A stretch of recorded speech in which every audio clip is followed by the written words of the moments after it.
Blessings, everyone. Thank you for joining me today. This is going to be just a short podcast where I'm going to share some thoughts I have about St. John Maximovitch and healing that I believe I've experienced through his intercession in terms of mental illness. So thank you for joining me.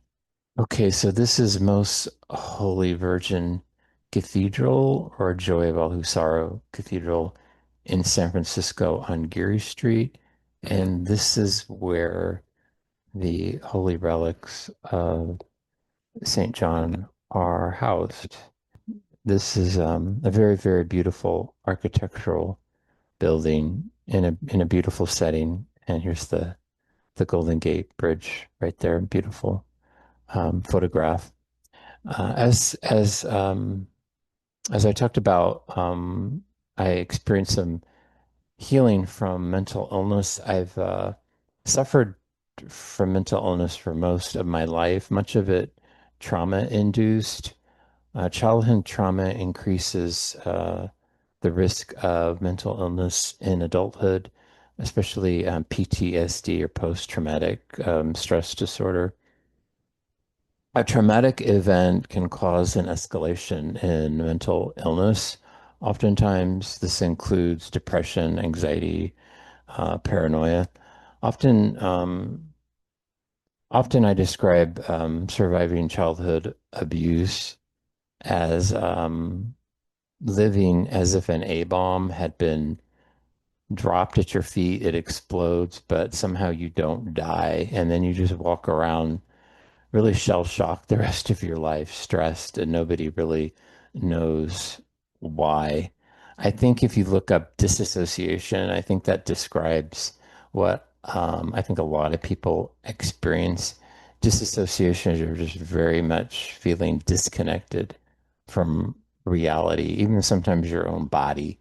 I really love Charles Dickens' A Christmas Carol, and I usually watch like several versions of it, every year around Christmas time, film versions. That I really like is Patrick Stewart's rendition. He plays Ebenezer Scrooge, of course, but there's a really cool part when he's visited by the ghost of Jacob Marley. And Marley is like this disembodied spirit that comes to warn him.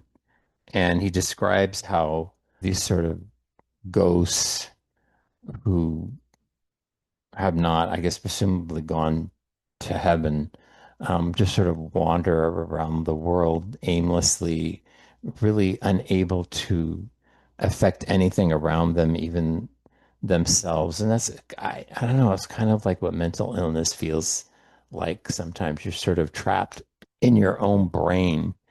And I think that's why there's a fine line between what is actually demonic possession and what is mental illness, because I think sometimes they can run into each other and it's hard to distinguish one from the other, and that's why it's important in those cases to have people that have an expertise in that area. Now, St. John Maximovitch, or St. John of Shanghai and San Francisco, his years are 1896 to 1966. And I'm mainly familiar with him through the presence of his relics. Like I said, here at Most Holy Virgin Cathedral in San Francisco, I've talked about this church, this building, I think many times in the past. I was born and raised and grew up in the San Francisco Bay Area, and I lived in San Francisco, for quite a while during the 90s. I used to travel this route from I know to this day from the Castro. I think it was like up to Visadero and then take a left onto Geary, because I used to go to the Legion of Honor museum in right near here, many at Land's End, many times in a year. And I used to drive by this beautiful church. I had no idea what it was, or I guess I just didn't care. It's sort of amazing when I think back about it now, my lack of interest in anything. But I did. I drove by it many, many, many times. So when you walk into the front doors of this beautiful church, to the right is a shrine of Saint John. I think I've got a picture of it later on. And his sarcophagus is contained there. And inside that is his relics, which you can partly see. Now, I knew actually very, very little. I've been Orthodox for going on 3 years. I've been attending the Orthodox church for about 4 to 5 years. I know COVID was sort of right at the beginning when I started going to Orthodox liturgy, so there was a large break there. And but I mean, I first started visiting Most Holy Virgin Cathedral, over 10 years ago, but I wasn't really familiar with St. John. I read this book the first time, Father Seraphim Rose's Life and Works by Paramak Damashin, over 10 years ago, around 10 years ago. And St. John is mentioned, many, many times in the book because he was sort of a godfather, patron, spiritual father to Father Seraphim and the St. Herman of Alaska Brotherhood and the monastery that he founded up in Platina in Northern California. But I have to say, when I read the book, I didn't really pay much attention, sorry, to St. John. I mainly focused on Father Seraphim, although, St. John, like I said, is featured prominently in the book. So I have to say, up until a few months ago, I didn't know much about St. John, actually, very little. So after I experienced this healing, I actually wanted to look into his life a little bit. I wanted to know something about him, something about the saint that helped me so profoundly. I did find online this article. It's the Russian Orthodox Church Abroad, a short history of St. John of Shanghai and San Francisco. It was published at Holy Trinity Monastery in Jordanville in 1997. And there were a couple of things that stood out to me. One of them was that he was the inspirer and leader in the construction of churches, a hospital, and an asylum for the mentally ill when he was the bishop in Shanghai, China. And also the mentally ill who were located in a hospital not far from the city were visited by him personally. So I thought that was very interesting. He had a connection to the mentally ill and his concern for those who suffer from mental illness. Another very good resource on the life of St. John Maximovitch is the Vita Prima of St. John the Wonder Worker by Father Seraphim Rose himself. And this work that he wrote is available online. One thing that Saint Father Seraphim Rose said, he said, Vladika is what they call the bishop. Vladika visited the prison also and celebrated the Divine Liturgy for the convicts on a primitive little table. But the most difficult task for a pastor is to visit the mentally ill and the possessed. And Vladika sharply distinguished between the two. Outside Shanghai, there was a mental hospital, and Vladika alone had the spiritual power to visit these terribly sick people. He gave them Holy Communion, and they surprisingly received it peacefully and listened to him. They always looked forward to his visits and met him with joy. Very beautiful. I also found this another source on the internet. This is called Living Lessons of Moral Theology, Memories of St. John of Shanghai, and this is by Archbishop Mikhail Donskov, excuse me, of Geneva and Western Europe. And he wrote, we very often had people at church services who, in our opinion, were not quite balanced, perhaps even abnormal. They knew that Vladika would help them and heal their mental illness, feed them, and generally do everything for them. The whole of Paris knew about it. So this is when St. John was moved from Shanghai, where he was bishop, and then became bishop in Paris, France. Very, very beautiful. So I have a few pictures of him that I I really liked. Now I want to talk about holy fools for a moment here because I think this also has a connection to St. John and also to mental illness. Father Seraphim Rose referred to St. John Maximovitch several times as a sort of holy fool or someone who was foolish for Christ.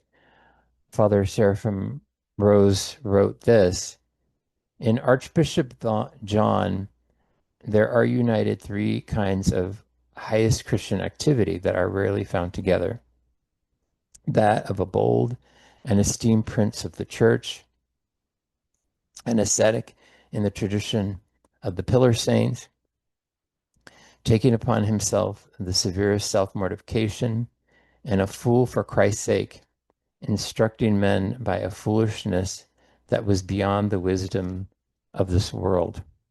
I found this in a very good book that I just recently read. Great Art Thou, O Lord, the life and preaching of Saint Gabriel, confessor and fool for Christ. Here we go, right here. And this is in a section that it's called Holy Foolishness, but this is something that was written by Metropolitan Seraphim. And he writes, the Venerable Seraphim of Sarov said that there are many on earth who play the holy fool, but 9 out of 10 are spiritually deluded, and only one is of God. A sure sign that holy fools are of God is that they lead their flock to Christ, not just to themselves. If people who have the boldness to preach or to attract others by the word of God are not of God, if their gift is not from God, they lead people to themselves personally. False pastors become gods of sorts, indisputable authorities, and they do not lead people to the church. Father Gabriel's merit lay in that he brought vast numbers of people precisely to the church. I think the exact same thing could be said about St. John Maximovitch, that he brought many, many to the church. Although Father Seraphim Rose described St. John as a holy fool, I mean, I'm not saying that, and I'm also not saying that holy fools are mentally ill, but oftentimes people who observe them from the outside get that impression.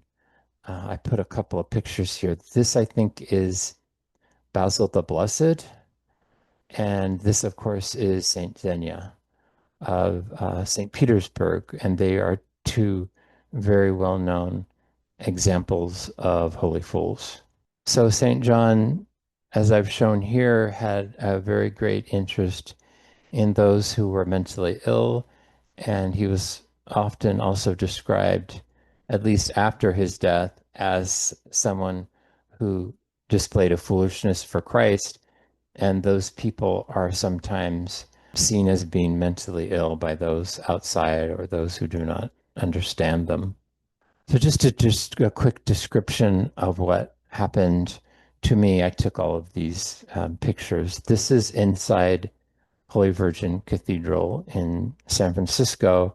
And right here is the shrine to St. John Maximovitch, and his, I guess you would describe it as a sarcophagus is here, and that's where his relics are contained. Like I said, I've been suffering from mental illness for much of my life, oftentimes a certain trauma that's just a part, unfortunately, of daily life in the modern world can really trigger it quite severely. And that's been the case over the last, I would say, 20 years. And I had a pretty severe episode recently, and I really didn't know what to do. So I just, for some reason, like I said, I hadn't been thinking of St. John. I don't have a devotion to him really at all at that time, and I didn't know much about him, but something just said, turn to St. John Maximovitch. So, of course, you can pray for a saint's intercession no matter where you are, but I live not far from the cathedral. So I just said to myself, I'm going to jump in the car and head over there and say a prayer at the relics. And there is the shrine. It's I have a great devotion. I've had a very long devotion. It's very interesting here because this is an icon to the royal martyrs, Saint Tsar Nicholas II, Alexandra, and Tsarevich Alexei. They are really sort of responsible for guiding me into Orthodoxy. I talked about this in 2018, which was the 100th anniversary of their martyrdom in Russia. I really had I had a pretty traumatic event that year, and I really thought I was losing my mind. And I turned to them for help, and they really pulled me out of it.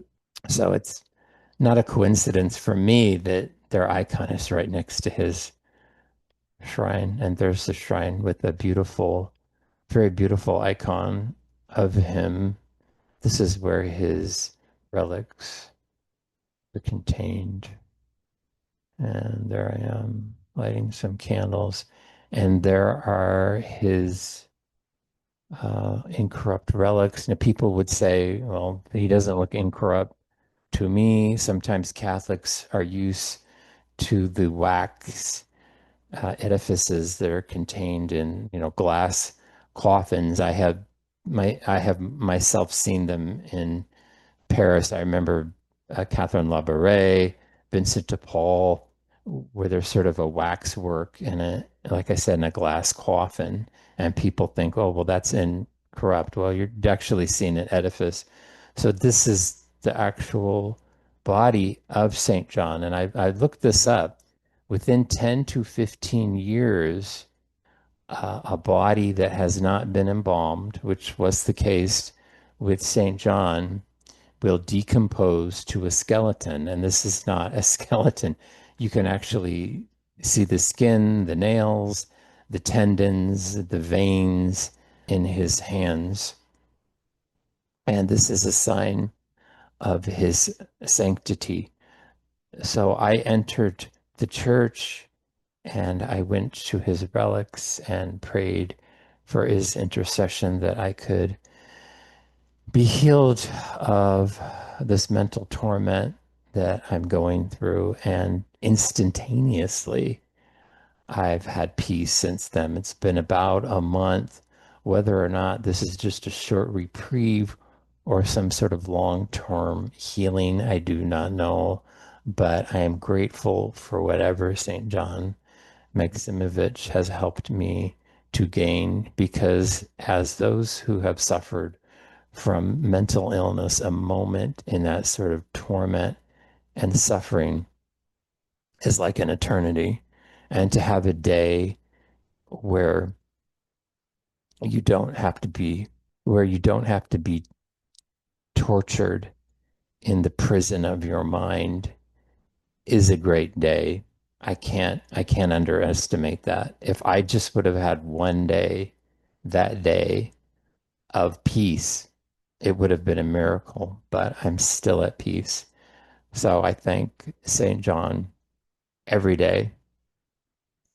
And I encourage people to turn to him, to ask for his prayers, because I do think, especially in this area of human suffering, he is very efficacious. And I think he will definitely hear your prayers and he will help you. So thank you, St. John.